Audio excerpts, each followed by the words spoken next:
আমার ভাগিনা রাজি না, এই বিয়ে হবে না, আপনারা চলে যান। না ভাগিনা রাজি না, লাইক সিরিয়াসলি, মানে আমাকে বিয়ে করতে রাজি না? জি ম্যাডাম, আমি আমার ভাগিনার অনেক বুঝাইছি, সে কোনো মতেই আপনাকে বিয়ে করবে না, কারণ বড়লোক মেয়ের সে বিয়ে করতে চায় না। বড়লোক মানুষ তার হতে 200 করে শত্রু।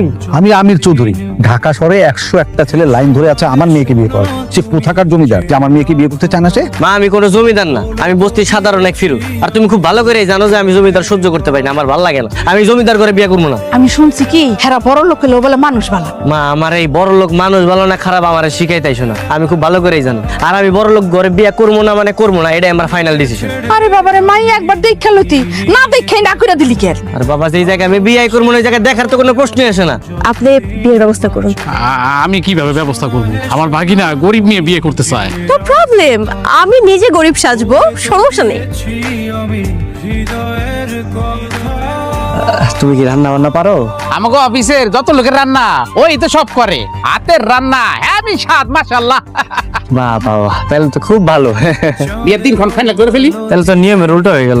পাত্র পক্ষ পাত্রী পক্ষের বাড়িতে যায় দিনক্ষণ ঠিক করে, এখানে তো উল্টা, এরা এরা আমাদের বাড়িতে আসে। আমরা কাজ করি, আমরা কালকে ও বাড়িতে যাই ওখানে বৈশা সুন্দরভাবে একটা দিনক্ষণ ঠিক করবো না।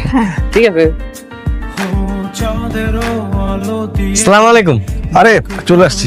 ওয়ালাইকুম আসসালাম। মা যা, তুই একটু রেডি হয়ে মিষ্টিটা নিয়ে মিষ্টিটা।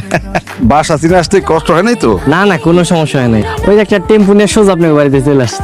তা বাবাজি, তোমার ভবিষ্যৎ পরিকল্পনা কি? ভবিষ্যৎ পরিকল্পনা দুইটার বেশি আর না, একটা হলে ভালো হয়। না মানে আমি ওই তোমার চাকরির কথাও। ও আচ্ছা, ফিউচার প্ল্যান। আসলে আমার গ্রাজুয়েশন কমপ্লিট হয়ে গেছে, সার্টিফিকেট এখনো পাইনি, পাইলে একটা চাকরি হয়ে যাবে। আসলে আমার রেজাল্ট ভালো, তো ভালো একটা চাকরি পেতে সমস্যা হবে না। ম্যাডামের খুব অসুবিধা হইতেছে না? না তেমন না, বাট অনেক গরম। না, আমি বুঝতে পারছি আপনার অনেক কষ্ট হইতেছে। কি ব্যাপার, তুমি আমার বউরে কি কইতেছো? বাইকনার বউ না, কথা কইতেছি ওই তোর বউরে সকাল সকাল অফিসে পাঠাই দিস। অফিসে তো অনেক লোকজন, রান্না বান্না তো তোর বউরে করতে হয়। কালকে থেকে আমি অফিসে যাবো না। তুমি তোমার অফিসের বসে কই দিও চাকরির আসবে, নোট করে দেয়। কি কি কইতেছেন আপনি? আপনি আগে নিজের পায়ে দাঁড়ান, মানে নিজে কিছু একটা করেন। যে পর্যন্ত না করতেছেন ওই পর্যন্ত আমি কাজটা করে যাই না, আপাতত থাকুক। আচ্ছা ঠিক আছে, তাহলে তুমি মন দিয়ে কাজ করো আর একটু নিজের যত্ন নিও। মামা, তুমি তাহলে একটু দেখে রাখো যাতে ওর সাথে কেউ খারাপ ব্যবহার না করে। এটা নিয়ে কোনো টেনশন করিস না, আমি আছি না।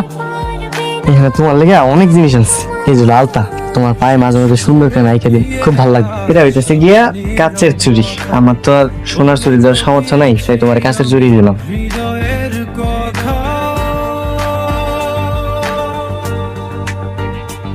শুনলাম বিয়ে শাদী করছস।